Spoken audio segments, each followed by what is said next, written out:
Hello and welcome to Brand X Reviews. So for this one, we're going to be talking about the Masters of the Universe live-action movie that's coming out later in 2026. Now, it's not looking like a great year for movies as far as I'm concerned. There's not really much in terms of big franchises and so on that I'm looking forward to. And this one I've been very, very skeptical about, but I would love for it to be great. So for this video, myself and my co-reviewer, The Core, are going to be talking about what we think about the potential for this movie, what some of the drawbacks might be. We talk about some of the high points, some of the low points with regards to Masters of the Universe in general, some of the things that haven't worked for it in the past, going back to the original run, and maybe some of the modern audience issues, the message, that kind of thing, that some people have been a bit concerned about with this. We don't preach too much as such for this, but it has been something that's been talked about, so we do get into that a little bit. But don't worry, it's not a negative video. We're still hoping that this will be good, and there's plenty to look forward to if it does deliver on the promise that what I would say is a pretty good trailer has made. So with that being said, let's get on with the video. I have the power!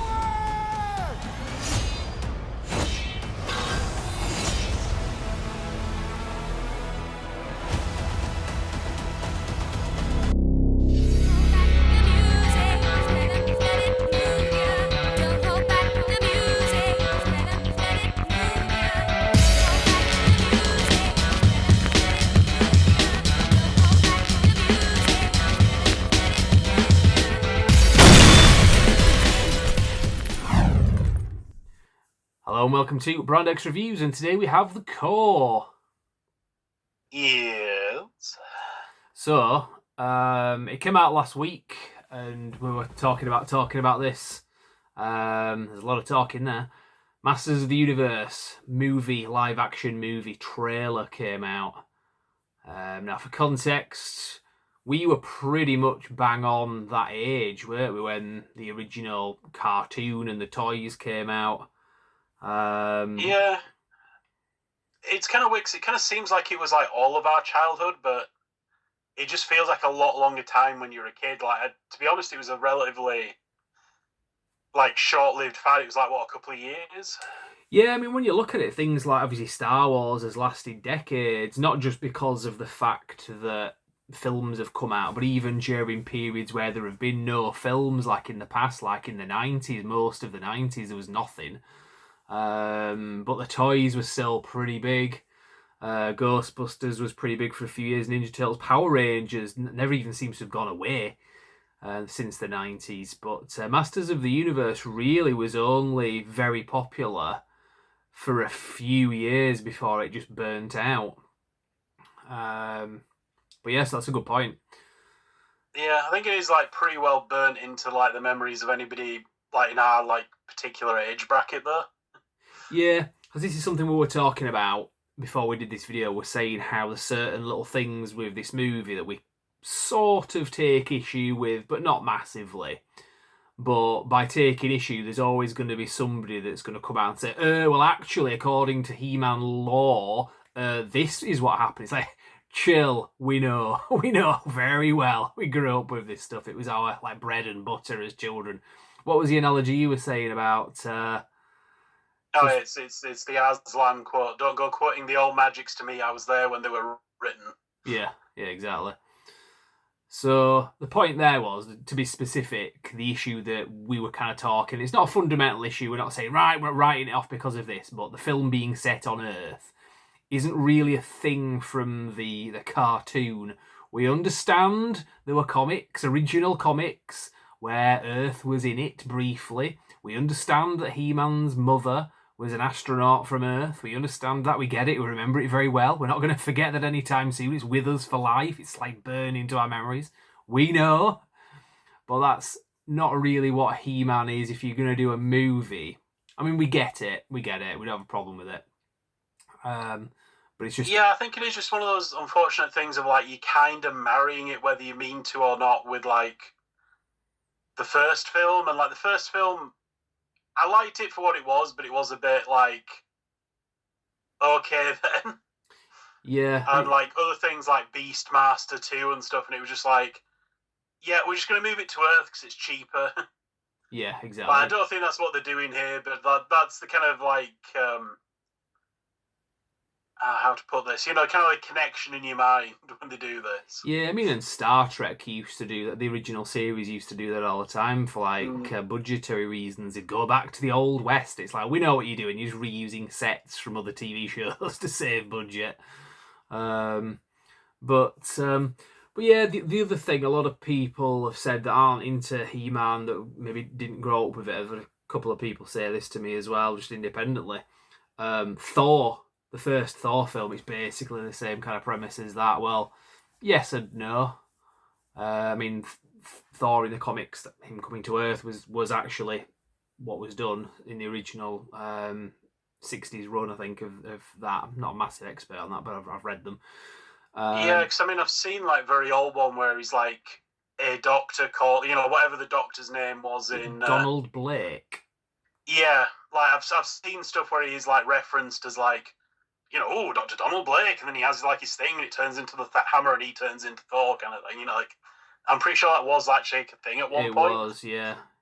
Yeah, because I was kind of joking because I had my umbrella at work and I accidentally dropped it on somebody and he proper, I said, fucking hell, you've acted like you've been whacked by Thor's hammer. And then I was thinking, well, actually, in the comics, I'm pretty sure like it was a walking stick or an umbrella or something. It was actually Mjolnir. But that's a side tangent there anyway. But the point is, anyway, it is a thing that's kind of been done to death. We kind of understand why they would do it. I think to be honest, I think it's kind of a good thing that they're doing this if they want the film to be successful, because by setting it on Earth, there's a familiarity with like the normies that don't know about He-Man and don't have an expectation about it. Earth is kind of safe and familiar, and it gives it a bit more accessibility, a bit like Star Trek 4, because anybody could watch that because they know what Earth is. Whereas if you're having a movie that's completely set in space, and you're dealing with Klingons and Cardassians and the planet Vulcan and all that kind of stuff, a lot of normies just aren't going to understand it, aren't going to relate to it. But at least by having some of it on Earth, and it's got like relatability, I think if they want the film to succeed, it makes sense. Like, so I don't begrudge it for that. Yeah, plus I think the only people with like the negative connotation would be like nerds like us who remember like these films back from like the 80s and 90s and are like, oh god, not Earth again. Yeah, but I don't think that's an association a lot of people would have. Yeah, but I mean, we're just sort of devil's advocate, really. We don't have a problem with it. You don't have a problem with it being on Earth or such? No, like I say, I mean, definitely my hope is that it starts on Earth, but it gets to Eternia pretty quick, which seems to be what's happening. Like, it doesn't look like it's all set on Earth, let's put it that way. Yeah, because if what you see in the trailer is representative, like the amount of stuff that you see on Earth and in Eternia in the trailer is in any way comparable to screen time in the film, then yeah, you're probably right. I'd like to think that's the case. At least I think was it you that said this? In fact, it was you that said this yesterday. At last, a movie that's based on something where the people have made it actually know the source material. I mean, it certainly looks like, they haven't radically redesigned anything. About the only thing I could really like point out and say, he looks great as like Adam. I'm not entirely sold on him as like He-Man because I'm not sure he's quite bulky enough. Yeah. But then again, it's like, well, can you get like a muscle-bound Colossus who can act? Because they're not that many of them. Like you're not necessarily going to get like an Arnie or a Dolph Lundgren or something like you used to get back in the 80s. Yeah, there's things you can do with like camera angles and lighting. They did it with like Tom Hardy when he played Bane, and a lot of that was body doubles as well. But yeah, I mean, like I say, he doesn't look awful or anything. It's just like personally, I think he could have been a bit bigger, but then again, it would be hard to hide that when he's Adam. So I kind of get it. Like I think they've just gone the middle ground and hoped for the best. Yeah, exactly. But like I say, that is nitpick territory. No, it's all good. I mean, I get it because you're not saying you're not going to watch it because of that. We're just looking at things that we would have liked to have seen better. And it's only the trailer, so we'll see when the movie comes out. I did see some pretty bad CGI, and I've fallen into this trap before because I'm just kind of saying it's right at the end of the trailer when he's actually as He-Man and he's fighting. Obviously, some of that's going to be a little bit kind of tidied up with CGI, but some of it looks bad. Like, I think it was the very last shot in the trailer looks like a computer game character. We've usually seen stuff like that in the past and said, well, it's still not been like fully rendered for the final movie yet, so that's probably just like early, sort of lesser rendered footage that they just kind of desperately put in the trailer.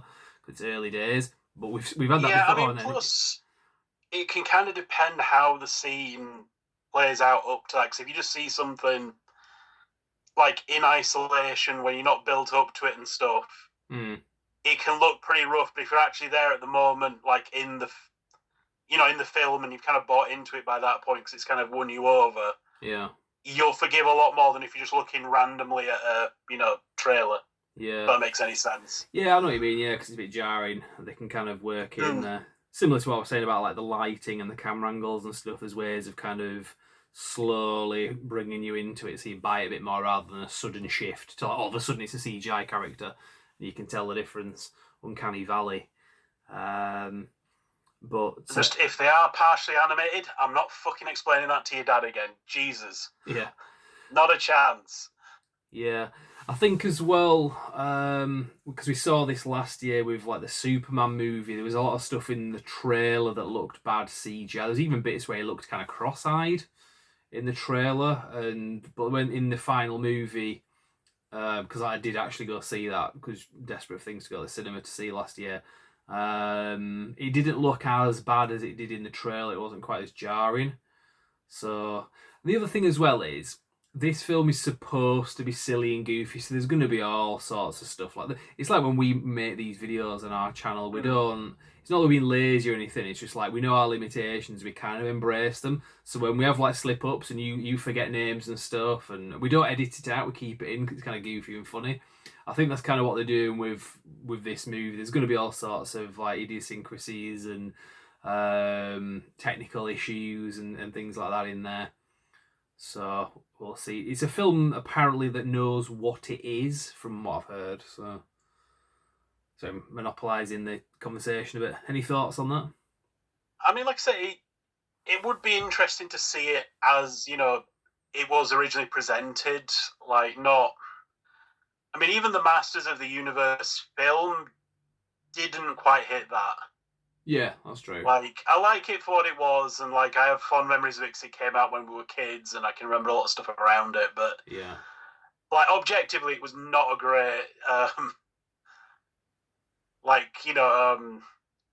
bringing it to the screen. Like, a good they representation. did all right, but it wasn't amazing. Yeah. Well, I love the film. I remember going to the 1987 film. I remember going to see it when I was like 6, and it was one of my early like cinema like memories. And I remember that Christmas getting it on videotape, or it was the Christmas the year after. I don't know, 87, 88-ish. I remember getting that and Bigfoot and the Hendersons on tape as well that Christmas. I think my sister got Bigfoot and the Hendersons. I got Masters of the Universe. Both good films, to be fair. But Big Buff and the Tophersons. So, yeah, it's just like you say, it's sort of fond memories of that. I don't know if this isn't going to recapture that with the same level of meaning. I mean, don't get me wrong, there's probably going to be kids that watch this and they'll grow up and they'll remember it, but it's not quite the same. It's not quite the same cultural relevance. I mean, just as long as they don't secretly do a bait and switch and Adam's hardly in it and it's all about Teela. Yeah, because it's not like they've done that in the recent cartoons that they brought back, is it? No, I don't think there's anything like that. One thing, obviously, when it comes to the message, some people have been a bit worried that because there's a bit in the trailer where it shows his desk and he's got a name plaque and it says pronouns he, him on there. There's a number of things with that. To me, what I thought that was, if anything, that was kind of mocking that ideology, but also it's He-Man. So it's like a bit of a joke on that, like maybe even like some kind of foreshadowing or something. I mean, the way it was framed, that's definitely the way I took it. It's like, oh, he, him, because, later he's going to be He-Man. Yeah. You know, that's how I, just from the framing of it in the trailer and stuff. Now, I could be dead wrong. You actually have to see the film to... Yeah, get the context. Yeah. But he works in corporate. He works in like HR. Apparently, that's his role. And yeah, so I think that's kind of the thing. The contrast of a puny person with that kind of, because HR people aren't exactly that popular with a lot of people. So I think that's kind of the joke. Like, instead of being this guy who's got like a proper destiny and is like the most powerful man in the universe, and he's working a desk job in HR with pronouns, it's like, if anything, it's kind of mocking that. It's not like when he's He-Man and my pronouns are, that would be when you kind of worried that's the angle they're going with. So yeah, I didn't think that at all when I saw a lot of people just kind of panicked, I think, which is understandable because we've had like years of this bullshit thrown in our face and trying to normalise postmodernist neo-Marxism and so on. But we don't need to mention that in this video. I just think that's where a few people went. I mean, on a slight tangent to that has kind of been a thing that's been going on recently. That like really, really woke She-Ra reboot they did has basically died because the rights are up. Like, Netflix doesn't want to renew it, and it's like, well, nobody else is particularly interested. It's kind of died to death. Nobody gave a crap. Right, this is news to me because I don't know anything about that. I mean, that's how detached I am from like modern stuff. I knew about the He-Man Netflix thing from like, was it 2021 or 22? I knew about that at the time that Kevin Smith was working. What's the She-Ra thing? Is it live action or a cartoon or what? Oh, it was a cartoon. All right. Although like half the princesses of power were lesing off with each other, not just like implied. It's like, no, a couple of them were outright girlfriends, and She-Ra and Catra are a couple at the end. Like, it was proper, like, whoa. Yeah, so that's not what the point of the original one was. And it's not that we don't want lesbians in our story. It's just like, that's not what the original is about. And we know that there's an agenda here to turn everything into that, just weaponizing identity politics. So, yeah, we don't... And it's maybe don't, like, put it in something that's supposed to kind of be for kids. Yeah, well, it's like this show. It wasn't a bad show, like, to be fair. Yeah. But also at the same time, like, if I had kids, I wouldn't be like, oh yeah, just you go watch She-Ra, it's fine. Like, yeah, let's watch something else, shall we? Yeah, it's like these are like cartoon characters are supposed to be kind of sexless for the most part. So well, they're supposed to be relatively young as well, and it's like, okay, we don't need to see them as like girlfriends. Like, what the hell? Yeah, but it does get a bit creepy when we start seeing stuff like that. Because there's an agenda, it does kind of start to get a bit weird. But that's not in the movie anyway. But point is, you're making there is a recent precedent for it. I wasn't aware of that, so. Like I say, recent precedent for it, and a recent precedent of it, like, it doesn't work. Like, the He-Man reboot cartoon just freaking died. Like, nobody was happy with it. Yeah, and like I say, the She-Ra one was quote unquote the successful one. And like, when they're reissuing the toys, they're not reissuing the like She-Ra reboot toys. It's like, no, they're reissuing the original toys that people actually wanted. Yeah, because we favourite. And it's like they're just ignoring this thing ever happened. Yeah. Well, actually, yeah, because I do have a couple of the figures left, like the vintage ones that are actually mine from back in the day that I kept hold of. They're not worth like a huge amount of money, but if maybe like £40 if you got like a complete one and it's in like okay condition, more if it's better. But I got this. You can't see this because you're not watching the video, but you can play it back. I got this quite recently. It was like it was done a couple of years ago, I think, like a He-Man kind of reimagination, but not too much. They didn't like go too far out with it, but it's pretty cool. And I don't really buy stuff like this anymore. I haven't bought stuff like this for years, but I thought it'd be a pretty good thing to have on my shelf. And to me as well, it's quite iconic because I still exercise and work out and so on. And to me, we always talk about girls playing with Barbie dolls and how it was like bad for psychology of young girls, giving them unrealistic expectations and so on. That's what I had to play with as a kid, and I'm still trying to like be that guy, not really well. Aim high. Well, as much as you might say unrealistic, like they were actually based on like proper bodybuilders and stuff. Like there were actual like models for the bodies and stuff. Yeah. So it's not like, oh, it was unattainable. It's like it was not very easily obtainable, but technically, you know, if you were that determined, like it was doable. Like somebody had done it. Yeah, and it's good to, you know, in terms of the He-Man thing for kids, it's good to give them that image from a young age because it is possible. I didn't start lifting weights till I was like in sort of my early to mid 30s, and I saw some pretty good results. So I can only imagine like what I would be now if I'd have started like in my sort of teens or in my 20s, but I just didn't have the confidence then. But you know, He-Man was a character who, you know, he wasn't just a dumb cartoon as well. They threw in, when we talk about the message, there's nothing wrong with putting messages in. It's what's the message that you're putting in. And he always used to have like a, you know, winners don't do drugs, like heroes don't bully people. You know, it was like, it was cringe, but at the same time, it's like, well, it was a message everybody could get behind for the most part. Yeah, exactly. Unless you were like strongly pro bullying, in which case, I guess it wasn't for you. And then you would probably be forcing people to you know, announce their pronouns nowadays because it's all performative. Yeah, probably. But we've kind of come full circle on that one. But yeah, so in terms of the characters in the movies, I did quite like to see stuff that I recognised in there. It was like Spycore, I remember that one. He's like a purple guy, wasn't he? And he had like one arm. He had like a thing with like 3 kind of prongs in it, and if you sort of twisted his at the waist, he'd like sort of do a punch thing, and the prongs are like out of his like arm. I think Fistor, was he called Fistor? Was in it as well. Something like that. They had some very unfortunate names. Yeah, there was there one called Rock On as well.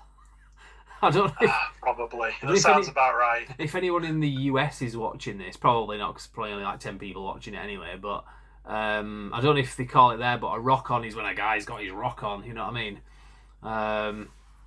So I don't know if that was like I remember that as a kid. I remember like somebody had the figure and it was called Rock On. I was like, for real? Is that what it's called? I was like 12 or something, not even that. Kids know.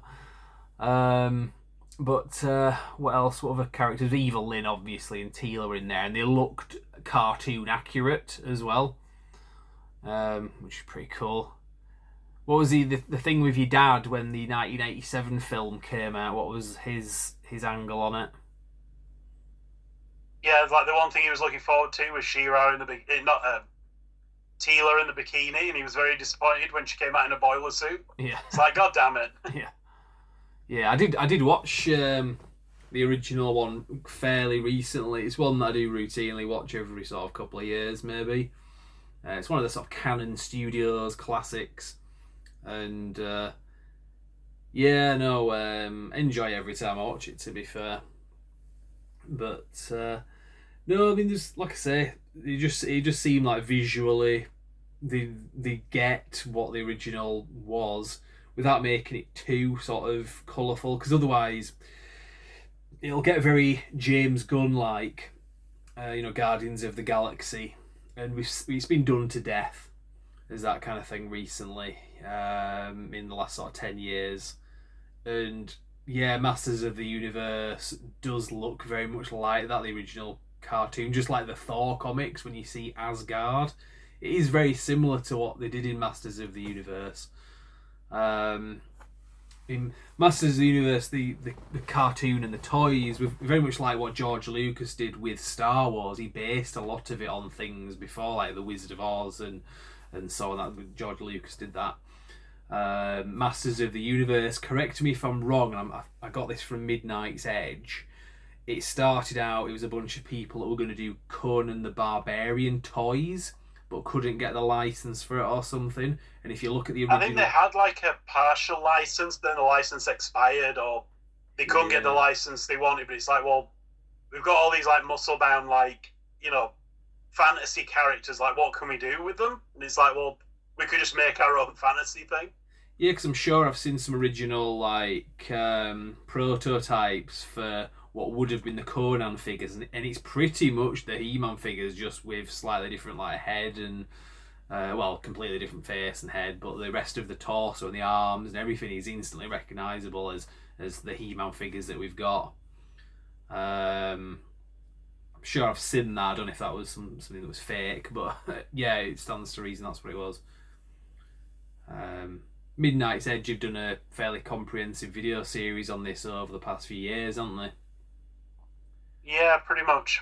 If you don't mind watching adverts for Tonkat Alley or whatever the fuck it's called every 5 seconds. I just had to stop watching them. I just got so sick and fed up with it. Well, what you should do is watch TV shows that are only accessible in other countries, which brings us to a message from our sponsors, ExpressVPN. Joking. That's what Midnight's Edge. I've got a VPN. Leave me alone. Midnight's Edge. They are good. Don't get me wrong. I'm slagging them off, but they're good for stuff. Obviously, you got to have sponsors when you're at that level.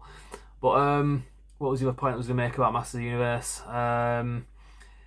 Oh yeah, the point you were making earlier on as well about how it had a kind of short lifespan in sort of comparison to other things.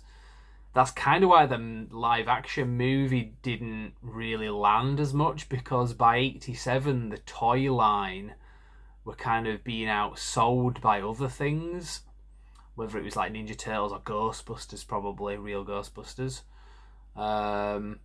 So they were kind of a little bit late doing that movie because the He-Man craze was dying out.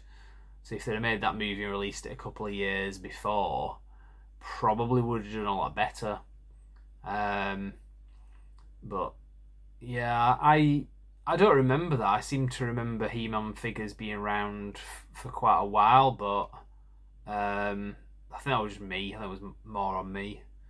Like you say, to us as kids, it felt like it was around for a lot longer than it actually was. Do you remember when you used to get the He-Man figures, you'd get like a little comic book with them? Yeah, well, I mean, they started that, I think, because they didn't originally, they kind of came out a little bit before the cartoon, so they would, to try and introduce it to the characters so you'd be, like, interested in them. Yeah. And it was a time when things had to be very kind of toyetic, which is kind of in reverse with He-Man, because the toys came first and then the comics and the cartoons, whereas they make movies now that they can then later on sell figures based. And it kind of started with Star Wars when the word toyetic was coined, and then obviously like the Batman movies, especially the Joel Schumacher ones, where they were basically toy commercials. Whereas He-Man was interesting because the toys sold the cartoon, and then vice versa, and then the cartoon sold the toys. It was pretty good cycle for a few years. It was Mattel, wasn't it? I think. Yeah, it's even admitted by like the people who made it, like the biggest mistake was She-Ra. Yeah, that's not me hating on She-Ra. Like, I liked She-Ra back in the day, but it was like the kind of, it's really cool for boys. It's like, well, now it's something your sister's into, so it's suddenly less cool. That's it, yeah. So this isn't like us, like saying, like girls are shit or anything. It's just that's kind of how the market, reacted to it. It's a good point. I forgot about that. So the point is, just in case the audience didn't understand what you were getting at there, the She-Ra toys came out after the He-Man figures came out and were still out, and the brand then became something that girls would play with, and by association He-Man was then a girl's toy as well, or had association with girls' toys like Barbie. And I do remember that. I remember that thinking that as well, because my sister had a She-Ra figure, and some of the figures that came out along with that, was it Hordak? And was it Leech? I think there was as well. These were good figures, and they were very much like the He-Man ones.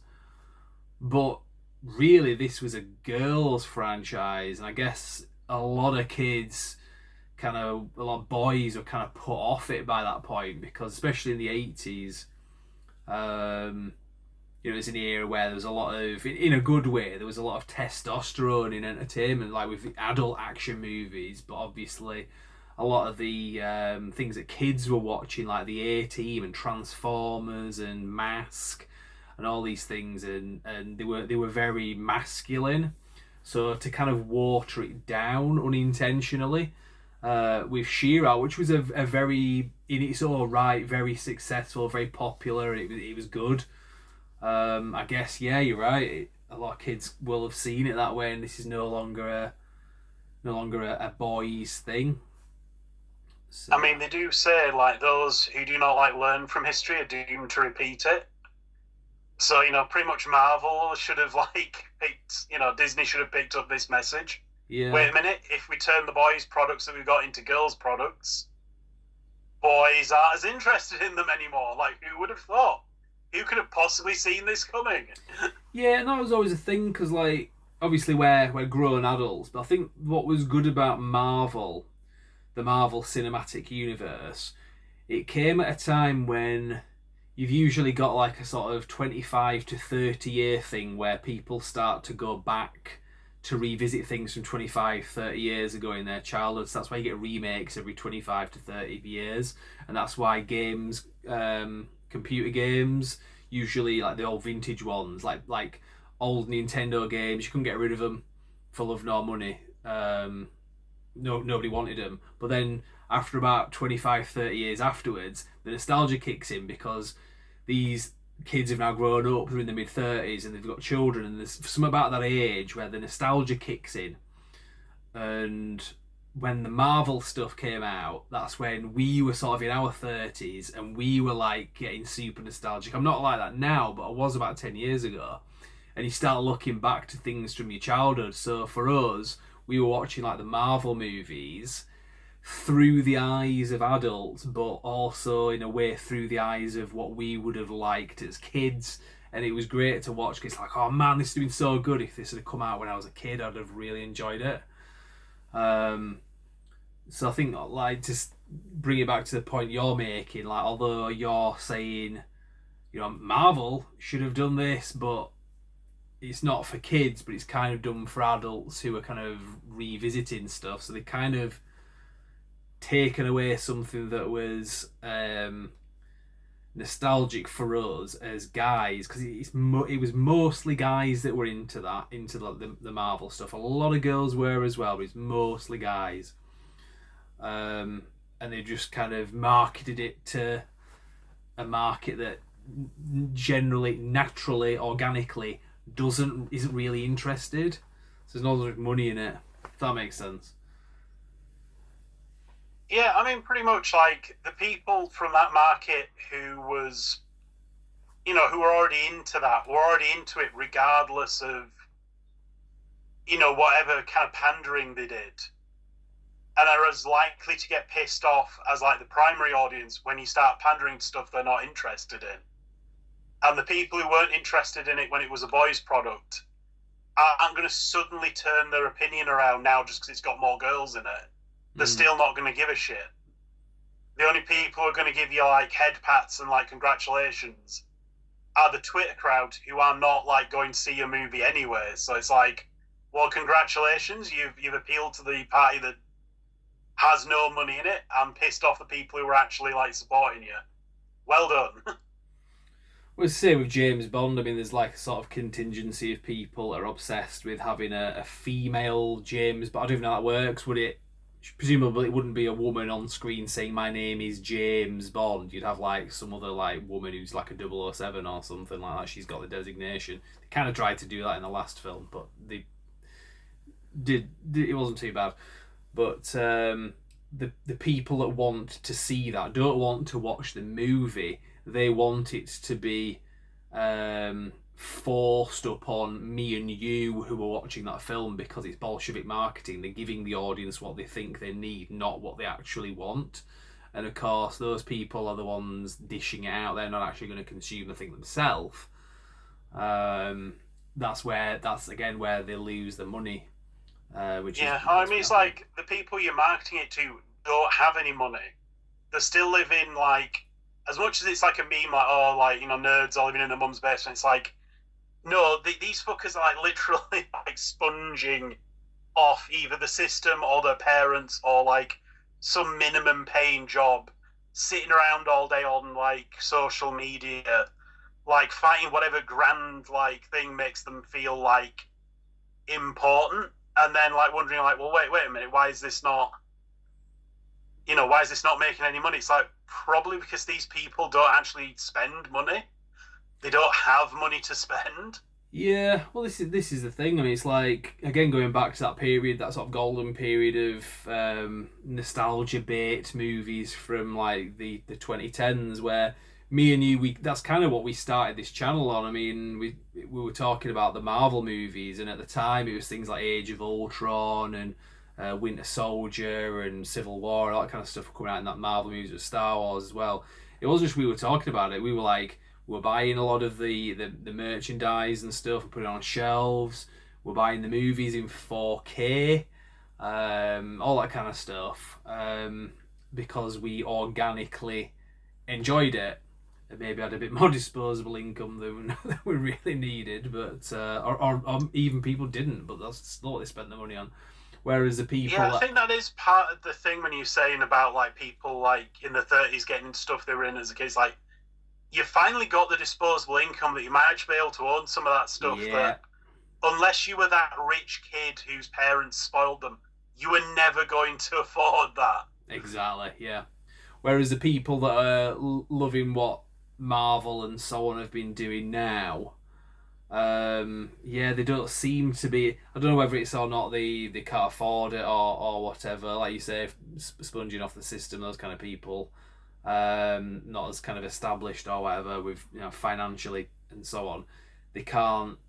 Well, or they don't spend that money on the products. They might have a Disney Plus subscription, which is fine for. They might have it for a certain length of time so they can watch these movies. I don't even think they do, because the numbers on those are absolutely dire. Yeah, so they're not spending as much money as like we were back then, on all this kind of stuff. And I don't regret it. I've still got I've got it in front of me here, my phase 1 to 3 Marvel movies. I spent quite a lot of money on those, like 20 odd films, and some of those you were paying like nearly £20 a film, so there's money in it, but I just don't think that the people that these franchises are being marketed to now, I don't think they're actually spending that. So well, like I say, if you've got nothing better to do all day than F around on social media, you don't have a decent job, and if you don't have a decent job, you don't have the money to spend on this stuff.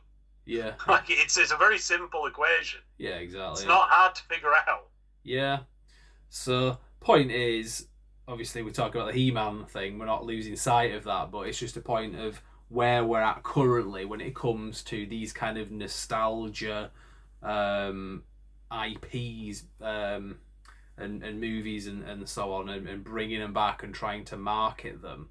It'd be very interesting to see, beyond what we've seen with this trailer, it'd be very interesting to see how the movie plays out, and how some of the marketing in the immediate space of time just before the film gets released, because that's when a lot of people start running their mouth off, like, yes, this is a film for minority groups who are downtrodden and so on.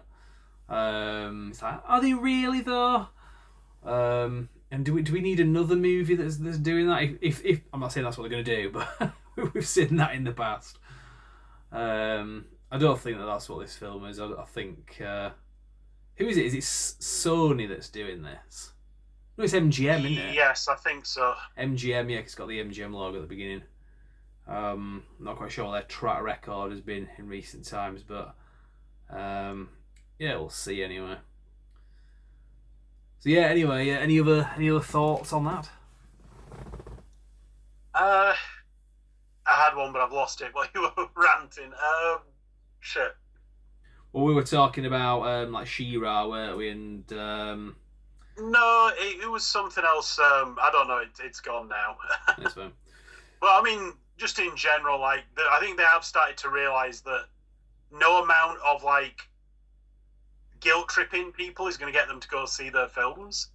Like, I certainly hope that's finally started to sink in. Yeah. It's like insulting your audience was never working, and it was never going to work. Yeah, because we saw this with the 2016 Ghostbusters movie, in inverted commas.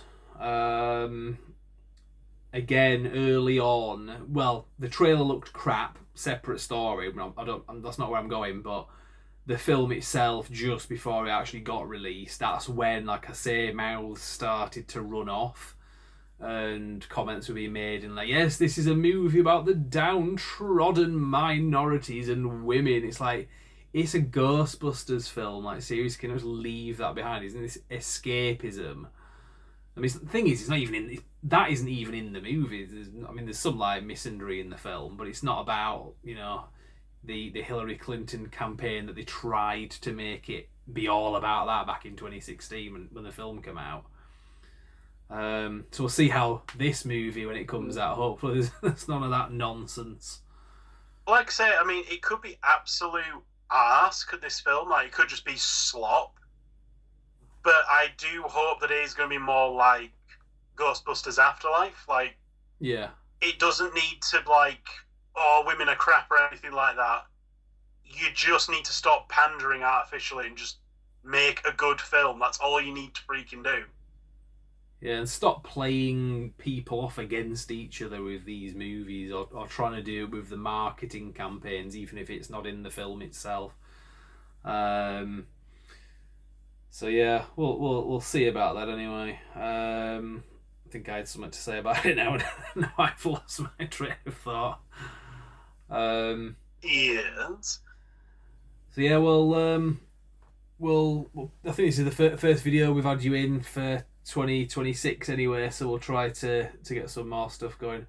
We're probably going to do a video talking about action movies again from the 80s and 90s. We're going to do something Stallone and Schwarzenegger related, but we'll just formulate that for a later video. Coming later this week, we're going to have another guest on Brand X Reviews. Even the core doesn't know about this one. But is it the Topher? It'd be funny if it was. But yeah, so that'll be coming later this week. In fact, I might bring you in on this car, actually. I'll tell you about it after we've finished recording. One last thing. There was the incident where I left a voice message on your phone. This is for both if you're watching this.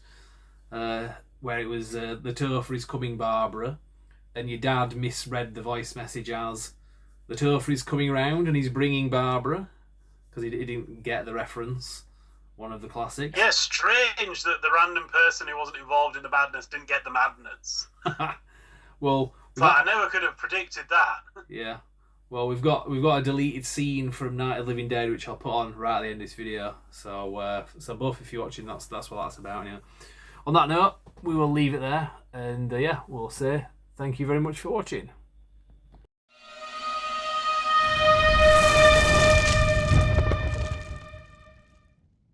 So here we have an exclusive deleted scene from the original Night of the Living Dead. In fact, I'll just show you the clip. Here it is. So as this deleted scene shows, the original intent of the movie was that it was going to be set around at the Core's house. Here's the clip.